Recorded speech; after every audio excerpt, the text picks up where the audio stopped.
welcome back to Drawing for Kids. To start off, let's go over what material you'll need. You need some Crayola markers, which you can use any color markers that you like. Next, you also need some paper. In addition to that, you'll need some black markers, such as Sharpies. Okay, so as I'm going along, I'll go step by step on how to draw this character, but I really like to invite you to add your own little twist to it to make it your own. There's no pressure to necessarily draw exactly what I have, but let's use that as a guidance to see what we can come up with. As always, remember to add in a little bit of your imagination to make it your own. You can do this drawing with your family and friends, and at the end of it, maybe check out how everybody's drawing turned out at the very end. Are you ready? So we're gonna get started. The drawing that I'm doing today is of a Disney princess. Now my daughter is really into princess lately, so I thought I'll do a whole series on it. This princess in particular has a pink and purple dress with very long hair. Can you guess who she is? Well, let me tell you, it is Rapunzel. This is a Disney princess that my daughter is really liking because she loves the color pink and purple. We're going to start by drawing Rapunzel's ear right here, and then we're going to draw the rest of her face and her hair. So let's start from there. Here is her face. We're going to connect this ear all around the side, so this forms her chin right here, and those lines will connect. Next, I'm going to work a little bit on her hair, because that is like a major feature for Rapunzel. They know her for the really long hair. But perhaps before I get to it, I'll start on her eyes, because I feel like eyes can convey so many expressions. What kind of expression do you think Rapunzel should have? Is she going to be happy, sad, surprised, disappointed? I think that adding eyebrows to the character also helps in expressing whether they're having joy or like disappointment, or if they're sad. So here I'm gonna do her eyes and coloring in her pupil right there, and then add some eyebrows on the top for her as well. If you like, you don't have to necessarily fill in her eye with black for her pupil, because I think Rapunzel has green eyes. I'm not really sure. I have to double check on that. Here is her nose. I don't want a big nose, so it's like very small nose, and then I want her to be smiling here.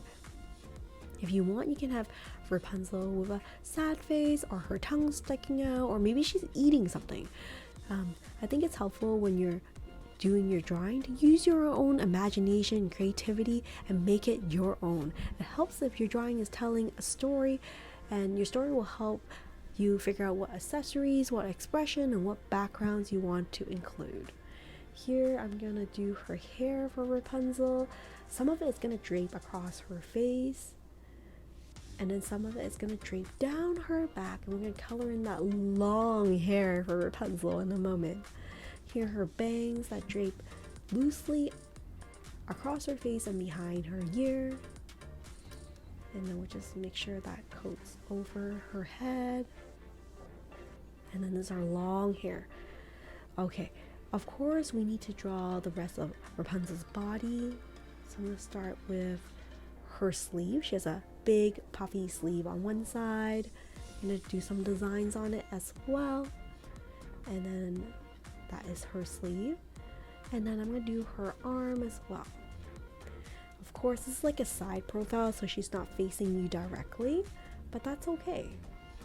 Here is the front of her dress. She has some like strings that kind of tie across her dress on the front, and then we're also gonna finish up like doing her arm right here.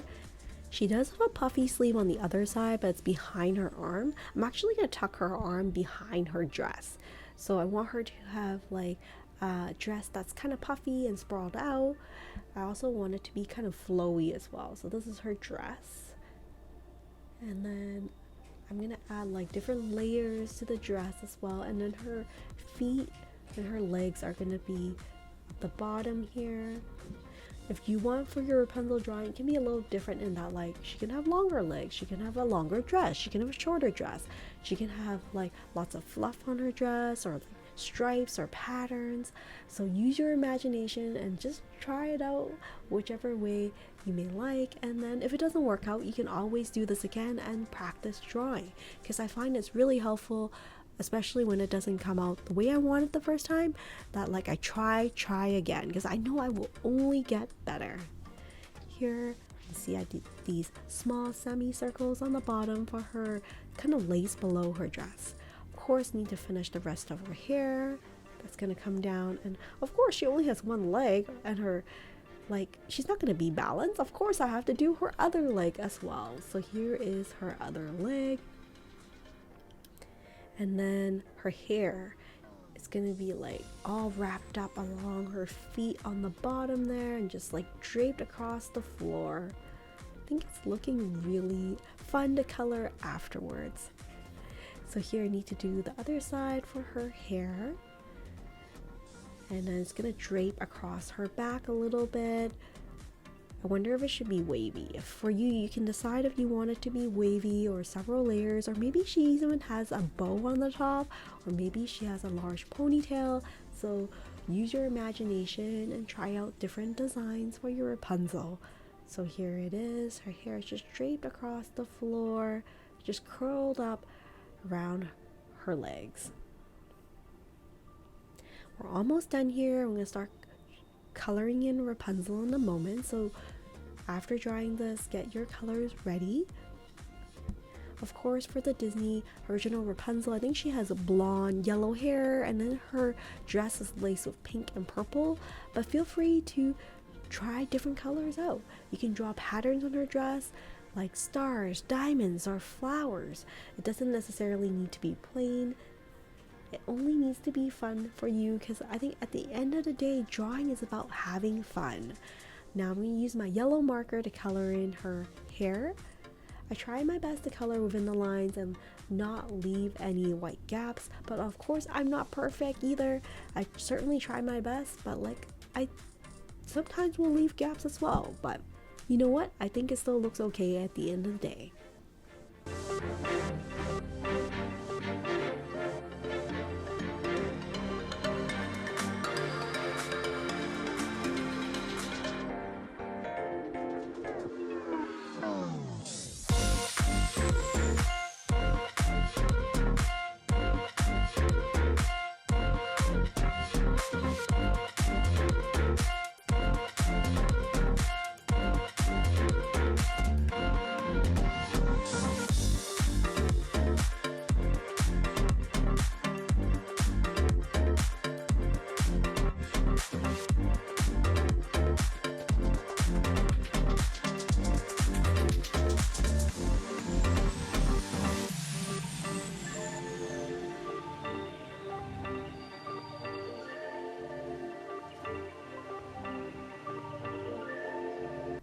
After coloring her hair, I'm going to use my pink to add a little bit of blush to her face, and also I'm going to use the same pink for different parts of her dress. For her dress, I'm just debating about how much pink to add, whether I should add patterns, stripes, and like maybe even add some butterflies on the side of the background as well. While I ponder that, I'm going to use this apricot color to color in her flesh, which is her skin. It's not the perfect color, but one of the things you need to know is that you may not always have all the colors you want for every single drawing that you have, but that's okay. Sometimes it's good to substitute and use your imagination to think about, like, how can I work around this? You may not have exactly the color you want, but you can create a story to justify and explain why you have it in another color. I think for this light apricot, it's a bit darker than I would like, but I think it still works. Let's see how this goes.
Using my lilac on my purple, I'm just going to color in her sleeve.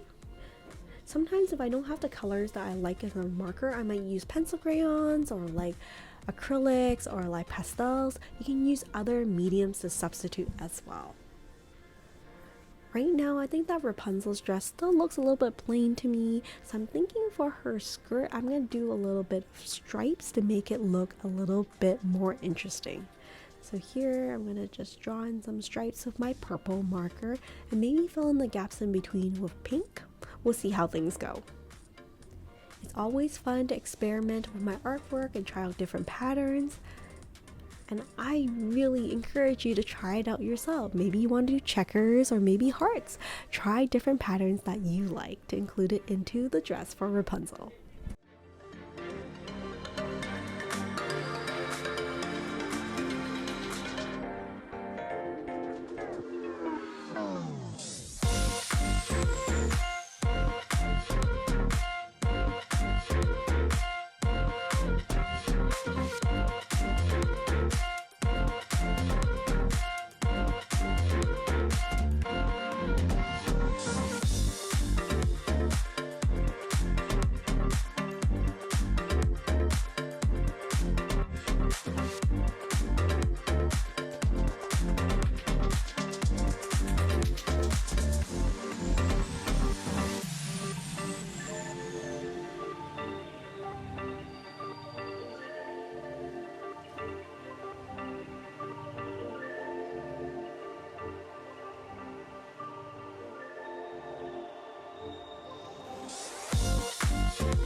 Well, that's it for my drawing today of Rapunzel from Disney. I hope you enjoyed the step-by-step drawing of Rapunzel, and hopefully I will see you in future videos. Thank you so much for joining me, and hope you stay safe and stay creative, everyone. Bye for now.